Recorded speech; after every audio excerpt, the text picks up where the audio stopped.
Hi guys, welcome back to my video. And in today's video, I'm going to be showing you the best hero equipment for each hero, starting with the Barbarian King. The Barbarian King has 3 good combos, but the first one I'm going to be showing you is the Spiky Ball and Earthquake Boots combination. This ability can be used in several scenarios, and the best one is to use it inside the base to open up the base, oftentimes for your for your army, or just as a good way to remove a chunk of the base.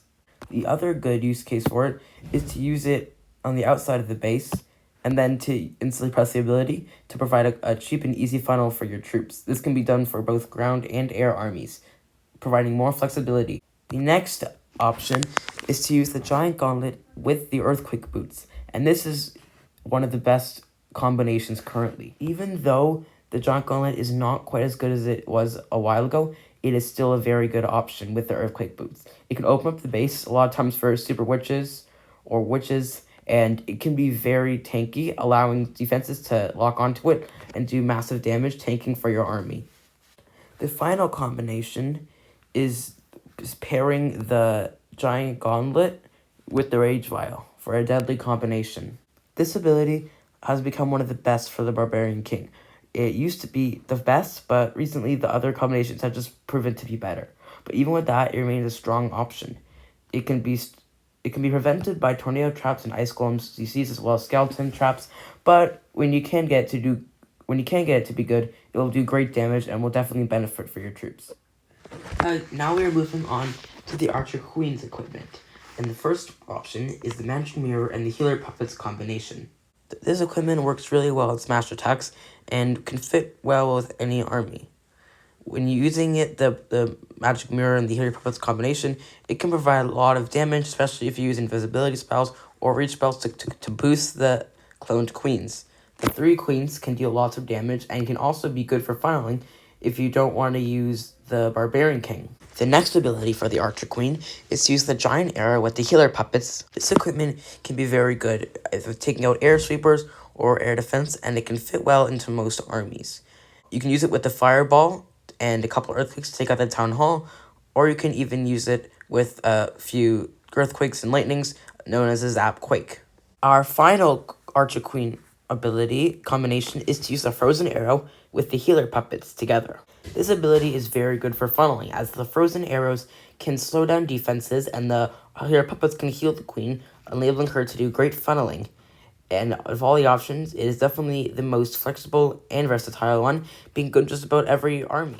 Moving on to the Grand Warden. The Grand Warden has 2 great sets of abilities. One is easier than the other, and one can be better, but only in certain situations. So the first one that we have is the Eternal Tome and the Healing Tome combination. This ability can be very good in most attacks, and it is very easy to learn.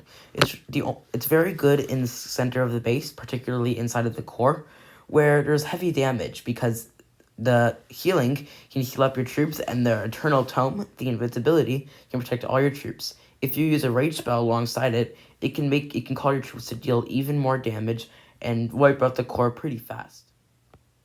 The next equipment that we have is the Fireball and the Rage Gem combination, and this is a very complicated equipment to use, but it is worth it. This equipment combination can be very strong in removing a section of the base. It a lot of times will be good for funneling, and combined with the Rage Gem, it can enable your troops, like your Super Witches on most times, or your other troops, along with the Grand Warden, to do significantly more damage in the base.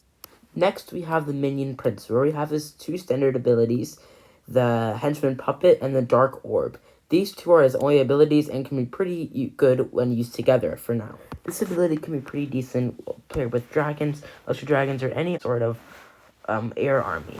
It can be pretty good when you have it at high levels to slow down the defenses, and even though it can't do a lot of damage, it can protect the Minion Prince, and overall just a great equipment, especially paired with things like the Fireball or the Giant Arrow from the Archer Queen. Finally, we get to our last hero, the Royal Champion, and there are 3 good combinations that you can use, starting with the Seeking Shield and the Rocket Spear combination. This is a very good equipment, and there are several use cases that you can use it in a corner of the base to take out the corner of the base, or you can emerge behind your main army to help take out defenses that might be a problem for you later. The next combination is to use the Seeking Shield with the Royal Gem. This is not quite as strong as the other ones, but it is still a decent option, especially at Town Hall 13.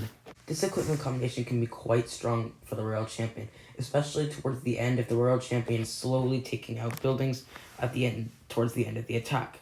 It can really also help taking out a section of the base that could pose a threat. Just merge it behind your main army in order to help take out the defenses, similar to the last combination.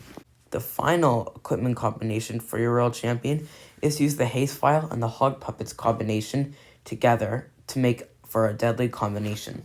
The combination of the Hogs and the Haste can really help out.